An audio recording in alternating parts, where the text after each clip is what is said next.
예, 안녕하십니까. 평생투자 파트너입니다. 8월 23일 목요일입니다. 제가 지금 펜이 없어가지고 이렇게 좀 불편하게 쓰는데요. 8월 23일 목요일입니다. 오늘 방송할 내용은 시황 이야기가 좀 있겠고, 그 다음에 좀 재미난 이야기를 좀 하려고 합니다. CB에 대한 이야기를 좀 하고요.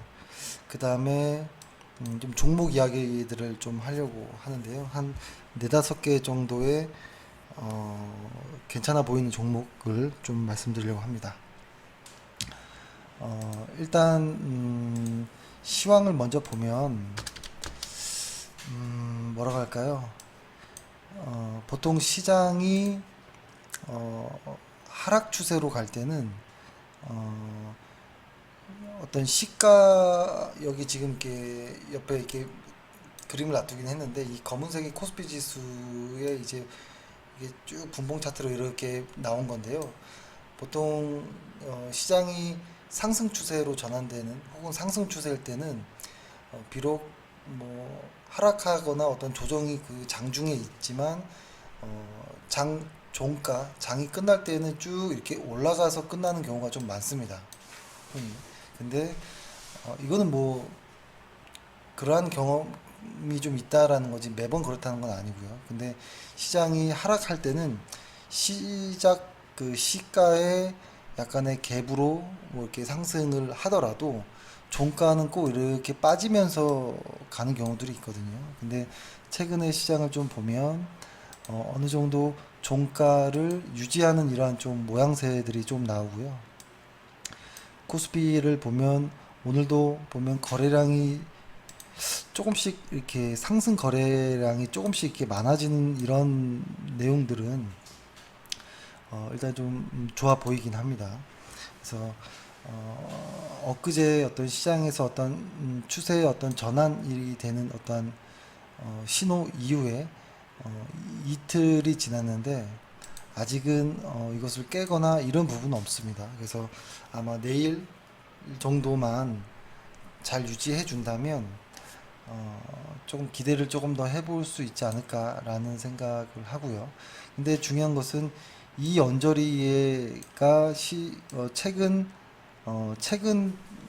최근에 어떤 매물이 많은 그러니까 평균 단가가 좀 몰려 있는 구간이거든요. 그래서 이 구간에서는 아마 다음 주 정도가 될 수도 있겠는데요. 다음 주 정도에는 어느 정도 조정도 있지 않을까라는 좀 생각을 합니다. 혹은 뭐 내일부터 조정이 좀 올 수도 있겠지만 약간의 조정도 조금 생각은 해볼 수 있겠다라는 생각을 좀 했습니다. 그래서 일단 오늘 시장이 좋았던 종목도 있고 뭐 좋지 않았던 종목도 있는데 일단 확실히 변한 건 뭐냐면 실적이 좋은 애들은 확실히 좀 상승 탄력이 좀 있는 것 같아요. 확실히 실적 좋은 애들은.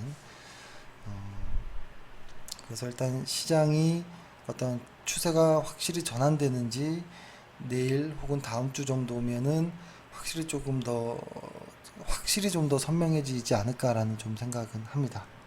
그리고 오늘 좀 재미있는 이야기를 하려는 게 뭐냐면 종목들을 좀 이리저리 좀 이렇게 보잖아요. 하루 종일 있으면서 있는데 어떠한 그 코스닥 기업이 하나가 있고요. 코스닥 기업이 하나가 있는데 이 회사는 시가총액이 한 700억 정도 되는 회사인데 하는 사업이 한 17개 정도 되는 것 같아요. 사업만. 이 안에는 뭐 태양광도 있고 태양광, 뭐 줄기세포도 있고 뭐 마리아나 사업도 있고 뭐 자동차를 뭐 대여해 주는 사업도 있고 뭐 여러 가지가 있어요. 여러 가지가 있는데 어, 최근에 좀 특이했던 점이 뭐냐면 어떤 유사 투자 자문사를 이제 사버립니다. 유사 투자 자문사를 한 130억 정도의 뭐라고 할까요? 130억 정도의 거의 뭐 샀다라고 표현해도 좋을 것 같아요. 그죠? 사고 대신에 그것을 이제 어, 이 전환사채로 좀 이렇게 준 것 같은데 이게 참 애매한 부분인데요. 보니까 뭐 그럴 수 있어요. 뭐 이 회사가 최근에 이 회사의 어떤 대표가 나와서 인터뷰하는 것들을 또 찾아보고 뭐 사업 보고서나 이런 것들도 오늘 좀 쭉 다 돌려봤더니 그러니까 제가 어느 회사인지는 말씀 안 드리잖아요. 그죠? 제가 보기에는 전형적인 어떤 좀 사기꾼 냄새가 좀 나는 코스닥 기업이 하나 있어요. 전형적인 사기꾼.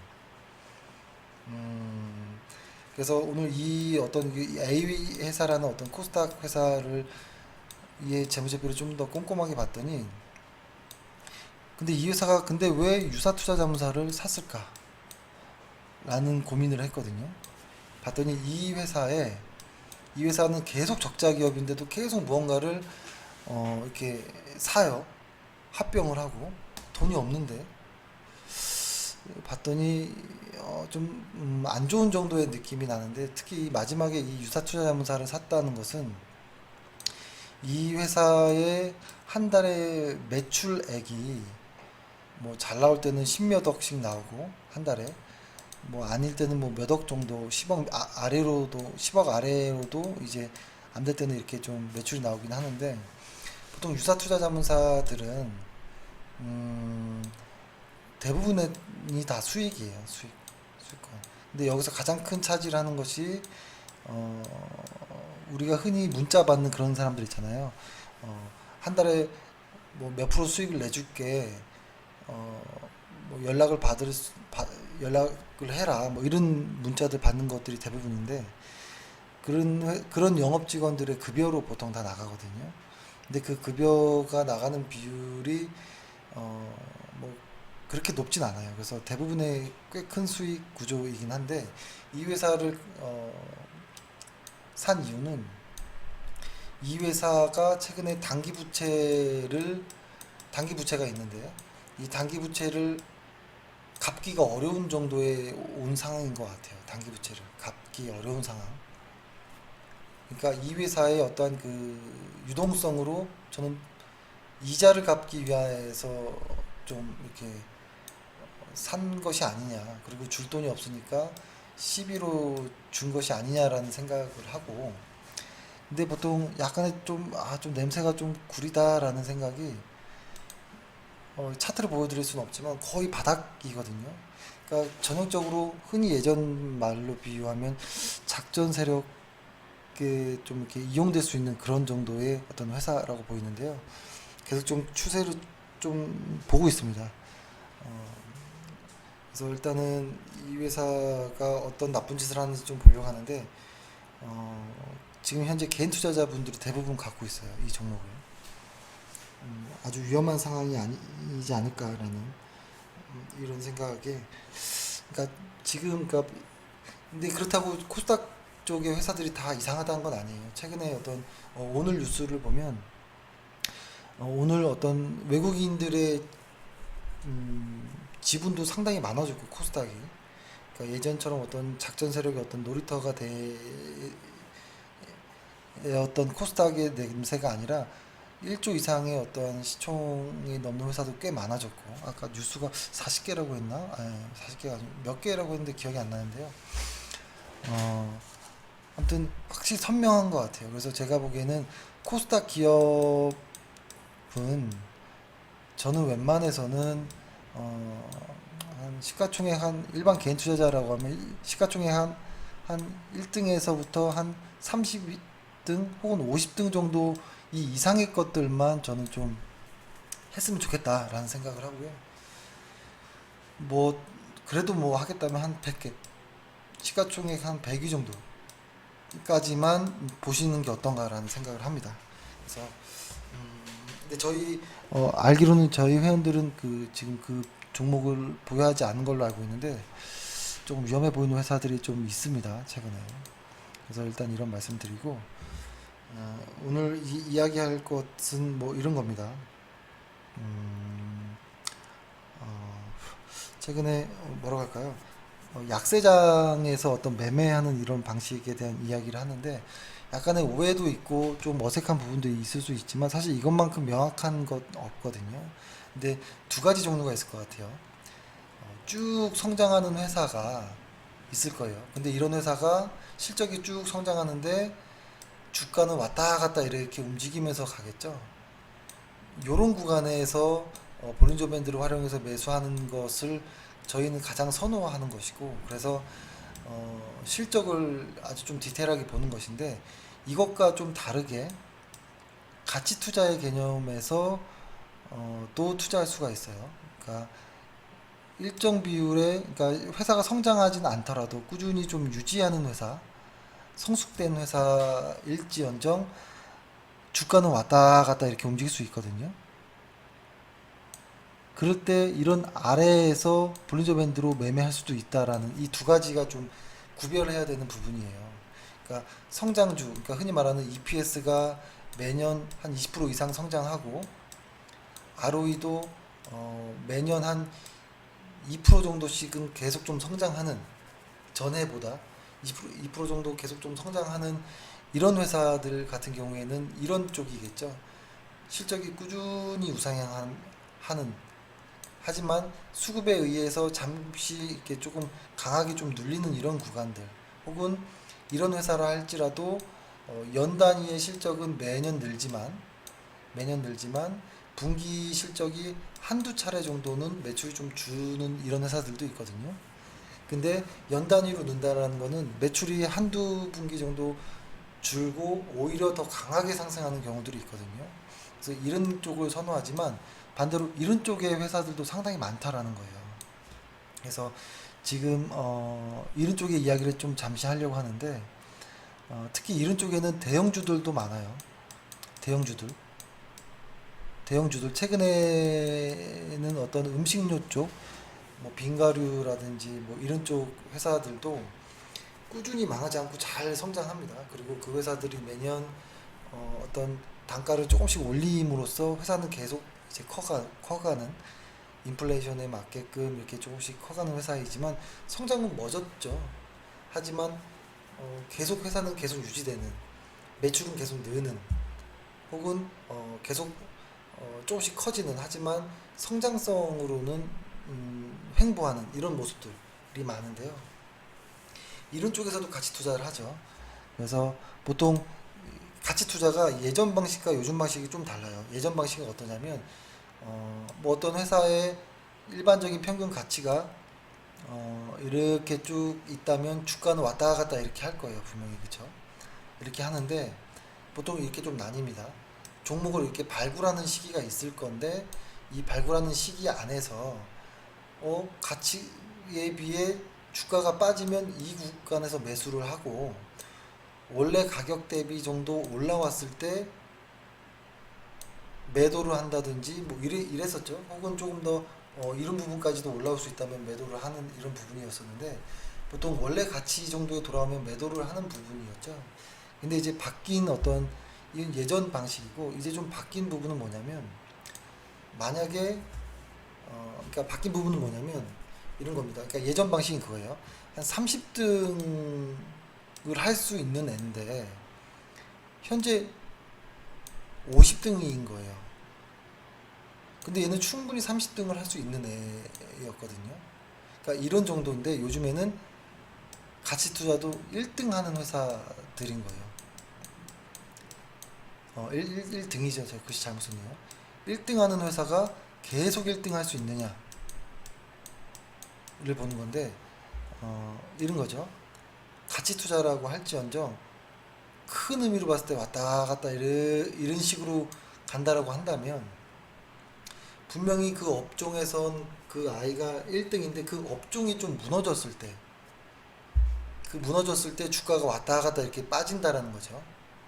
이렇게 빠졌을 때 이런 이런 구간에서 매매를 하고 그 업종이 다시 살아나서 그 성장이 다시 담보된다면 다시 성장주 같은 이런 느낌이 나오겠죠. 그럴 때 이런 구간에서 매수를 하고 원래 가치에 도달했을 때 매도가 아니라 이 회사가 다시 사이클이 성장 사이클로 진입했다면 홀딩하는 전략. 이것이 요즘의 어떤 가치 투자예요. 이것을 그러니까 예전의 방식은 이제 벤저민 그레이엄의 방식일 수 있고, 혹은 이렇게 설명한 것은 어떤 워렌 버핏이나 찰리 먼거가 쓰는 이런 방식이겠죠. 왜냐하면 EPS가 ROE가 15 이상을 유지하는 회사를 워렌 버핏은 좋아하잖아요. 그 말은 15%씩 계속 성장한다라는 거예요. 그런 회사들은 이러한 실적 패턴, 같이 그 그래프가 나오지 않고요. 보통 이런 우상향하는 이런 그림이 나오거든요. 그래서 좀 과거의 어떤 가치 투자의 개념과 최근의 가치 투자의 개념은 조금 구별할 필요가 있다. 가치 투자라고 해서 무조건 낮아빠지는 그런 회사, 아주 담배꽁초 줍듯이 거의 뭐 버려지듯이 망하는 회사는 아니지만 거의 소외되어 있는 그런 쪽이라는 게 아니라 괜찮은 회사임에도 불구하고 시장 업황이 좋지 않아서 잠깐 눌려 있을 때, 다만 이런 회사는 업황만 돌아 나가 준다면 다시 한번 성장할 수 있는 그런 회사들을 찾아야 되는 것이죠. 그래서 최근에 이런 쪽의 회사로 좀 보여지는 회사는 저는 하나가 있다라고 봐요. 그것이 일단은 먼저 보면 일단 자동차 업황에서 하나를 봤는데요. 자동차 부품의 중소형 부품사들의 실적을 쭉 보면 여러 개의 이렇게 회사들이 쭉 있습니다. 많이 있는데요. 고무적인 것은 적자 기업 수가 이번 분기 들어와서 2분기 들어와서 많이 축소되었다라는 부분이 좀 있고, 그렇죠? 그런 부분들이 이제는 조금 더 돌아나가는 부분이 있지 않을까라는 어떤 약간의 기대치가 좀 있는데요. 일단 이것에 대한 건 좀 자세하게 다음에 한번 설명드리고, 그것 중에 하나가 저는 새로운 오토모티브가 되지 않을까라는 생각을 하는데요. 이 회사의 뭐 어떤 좋은 이야기들을 다 집어치우고 일단 가치 측면에서의 모습만 좀 보면 좀 놀랐습니다. 저는 왜 놀랐냐면, 잘 보일지 모르겠지만 너무 키웠네요. 저번에 제가 EV 에비타를 설명드렸었잖아요. EV 에비타가 지금 0.3배, 내년에 0.2배, 2020년 정도까지 만약에 주가가 반응해주지 않는다면 마이너스. 이 의미는 이제 다 아시죠? 뭐냐면 그러니까 EV 에비타가 0.5배라는 소리는 이 회사를 예를 들어서 시가총액이 100억짜리 이 회사를 샀어요. 사서 한 반년 지났더니 이 회사의 영업이익으로 벌어들이는 돈이 100억이 되는 거예요. 100억. 반년 만에 100억. 엄청난 회사인 거죠. 그렇죠? 그리고 BPS 흔히 말하는 이 PBR이라는 것도 0.4배 정도 수준이에요. 그러니까 이 정도로 지금 싼 주식은 저는 못 본 것 같거든요. 근데 다만 이 자동차 업황이 돌아 나갈 수 있느냐가 가장 핵심인 거예요. 만약에 돌아 나간다면 지금 가격대에서는 진짜 주워 담는 이런 회사들은 보통 50% 정도 수익률이 금세 차거든요. 그래서 상당히 매력적인 회사인데, 조금 더 구체적으로 한번 생각을 좀 보면 어떠냐면, 뭐 여러 가지가 뭐 있습니다. 뭐 있는데 이렇게만 한번 봐볼게요. 보면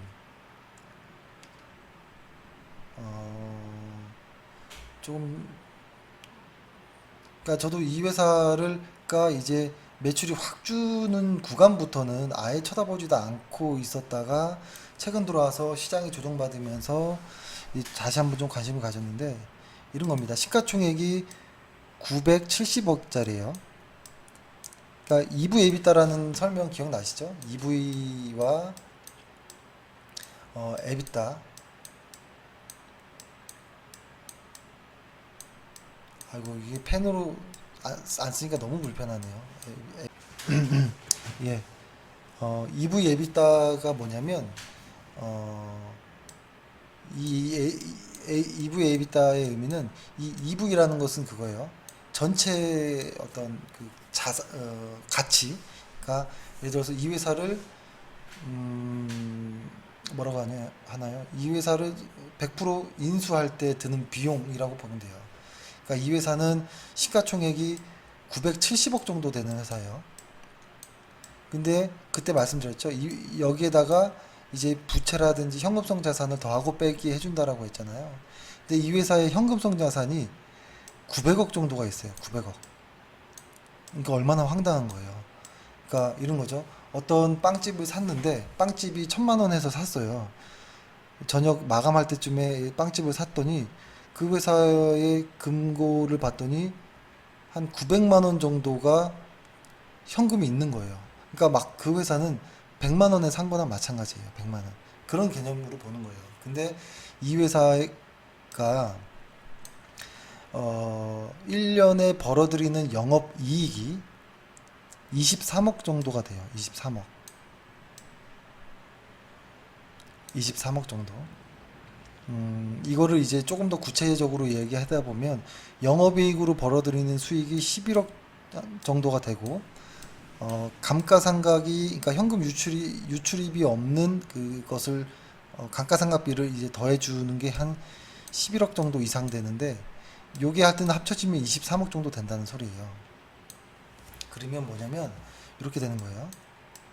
그러니까 1년에 이 회사는 23억 정도의 현금이 들어와요. 근데 이 회사를 샀더니 970억 주고 샀더니 현금이 900억 정도가 있는 거예요. 결국엔 이 회사를 70억 정도 주고 산 70억 정도 주고 산 꼴이거든요. 그렇죠? 그러니까 이런 느낌인 거예요. 그러니까 이게 말이 되느냐? 그러니까 어떤 느낌이냐면 예를 들어서 시장에서 어떤 큰 손 누군가에게 사채로 어, 예를 들어서 이런 겁니다.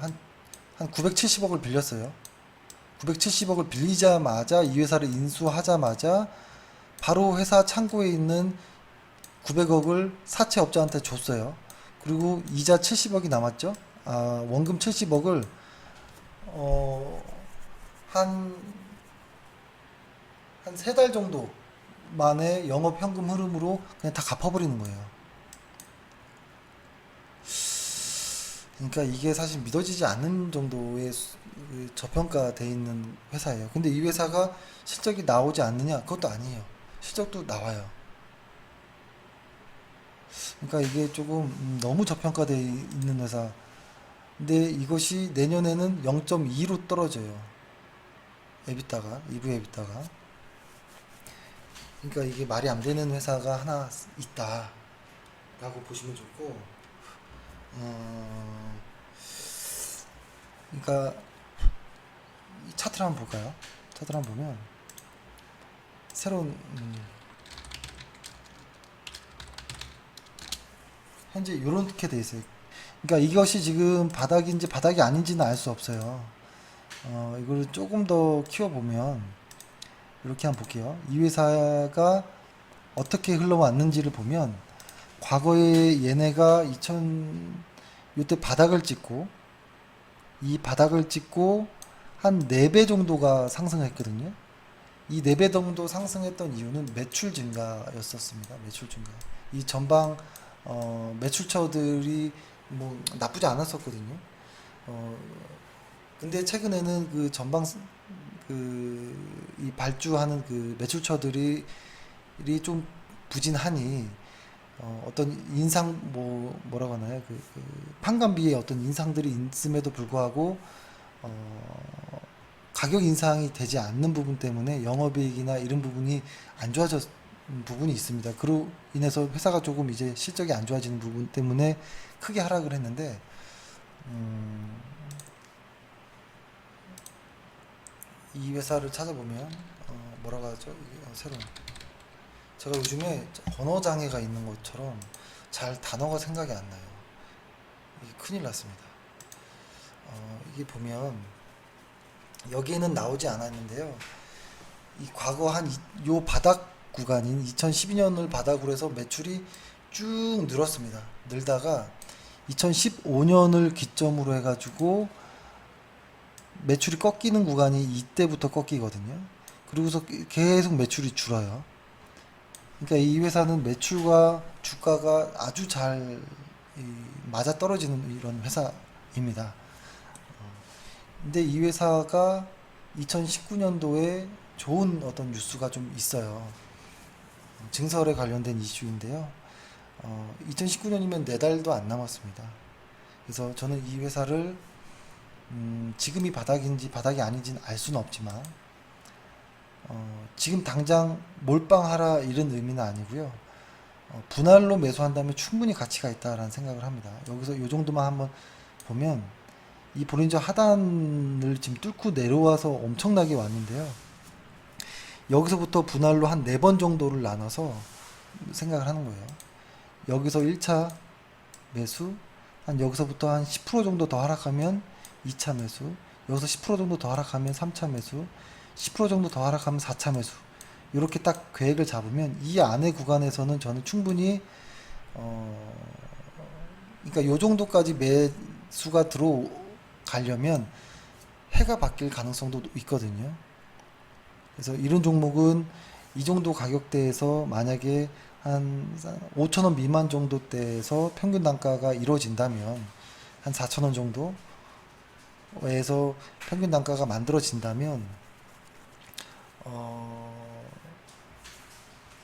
저는 그러니까 한 이런 거죠.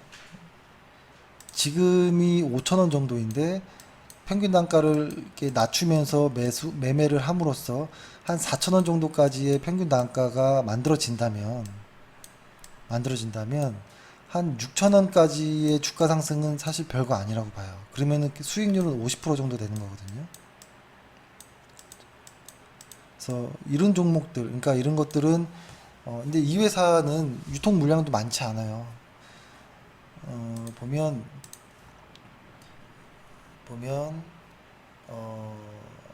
이 일본의 이 자동차 그 브레이크 패드 만드는 1위 기업이죠. 이 회사가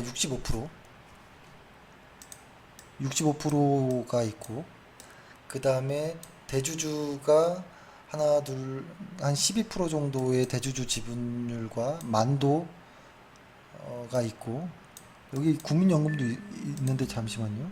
여기 국민연금이 표현이 안 된 것 같은데, 그쵸? 국민연금도 제가 알기로 한 5% 정도 있었던 걸로 기억하는데, 여기는 일단 여기 안 나와 있으니까 일단 빼고 보면 왜 국민연금이 안 나왔지? 요것만 합쳐도 얼마 정도 되나요? 70, 82% 정도가 그냥 다 잡혀 있는 물량이에요. 그러니까 나머지 유통 물량이 사실 거의 없다시피 할 정도거든요. 근데 그러니까 이런 회사들이 흔하지 않다.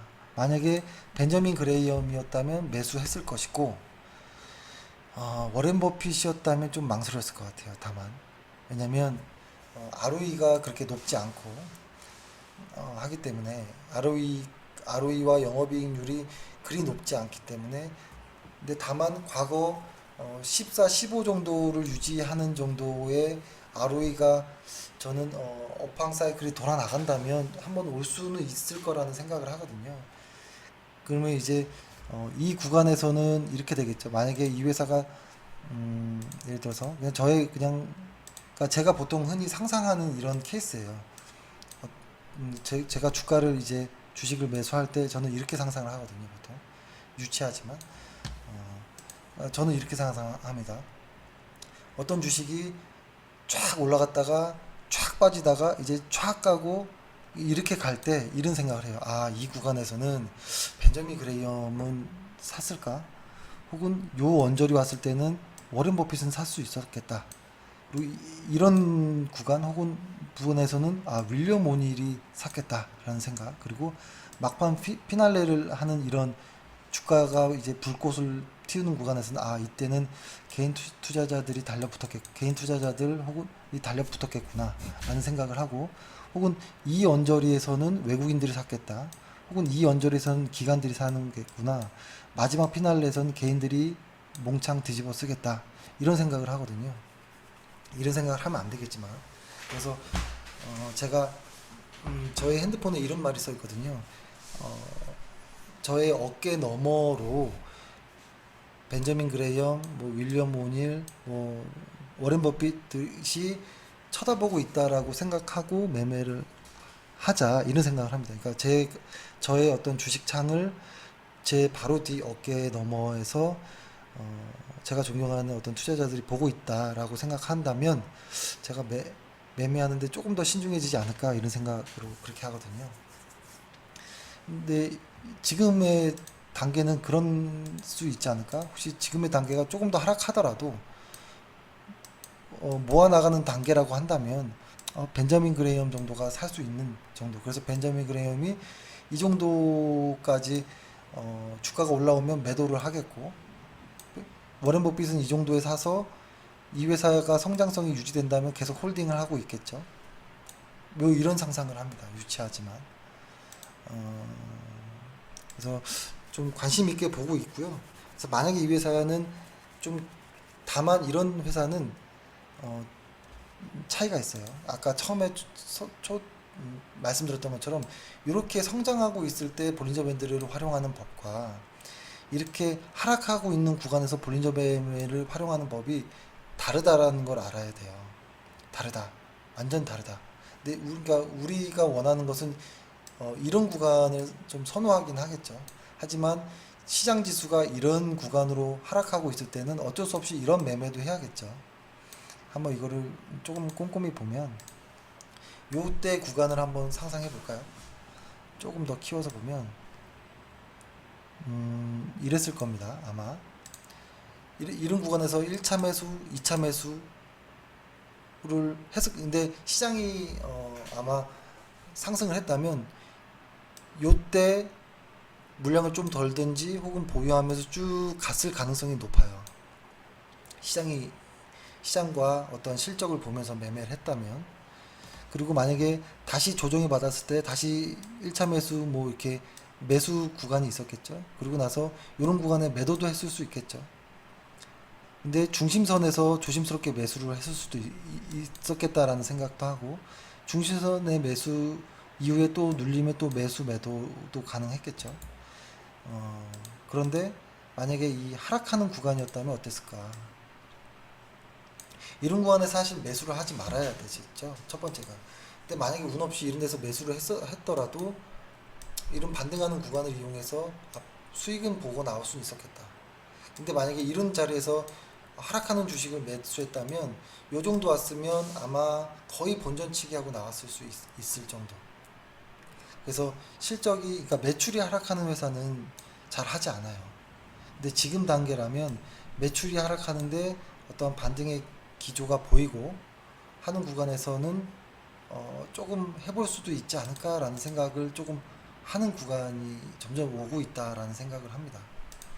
그래서 좀 특이한 재밌는 회사를 발견했다라기보다는 많이 빠지고 있다. 특이한 돈이 현금이 많은 회사가 주가가 너무 빠지고 있다라는 생각을 합니다. 근데 약간 이 회사의 어떤 지배 구조를 봤을 때 과연 이 회사의 어떤 대주주 일본 회사가 이 회사를 키우고 싶은 의지가 있을까라는 어떤 좀 생각도 들어요. 좀 구체적으로 얘기하면 좀 복잡해지기 때문에 말을 있으면 좀 다음에 드릴 텐데 그 부분이 상당히 좀 걸리는 건 있어요. 과연 모회사라고 뭐하죠? 대주주가 이 회사를 키우려는 의지가 있을까라는 약간의 불안한 이런 부분도 있지만 지금 구간에 그럼에도 불구하고 지금 구간은 너무 저평가, 너무 싸다라는 생각도 합니다. 그리고 또 하나 그러면은 이렇게 하락하는 정도의 가치 투자하는 방식이 있다면 그러면은 이런 정도의 회사가 하나는 뭐가 있을까라고 생각하면 저는 그런 회사가 하나 있다라고 보는데요. 리노공업이 하나 있다라고 보여요. 리노공업이라는 회사는 쭉 연속적으로 좀 길게 볼까요? 이런 회사예요. 이런 회사. 그러니까 이 회사는 감히 이 회사 앞에 영업이익률을 말하기 어려울 정도의 회사.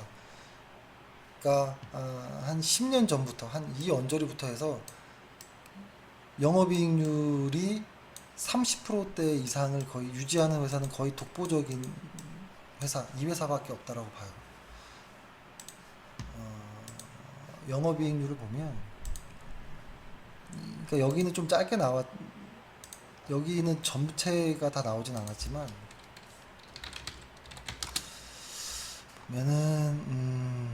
보면은 이렇게 보면 영업이익률이 35, 35, 36, 34, 34, 35, 36, 37 이런 회사예요.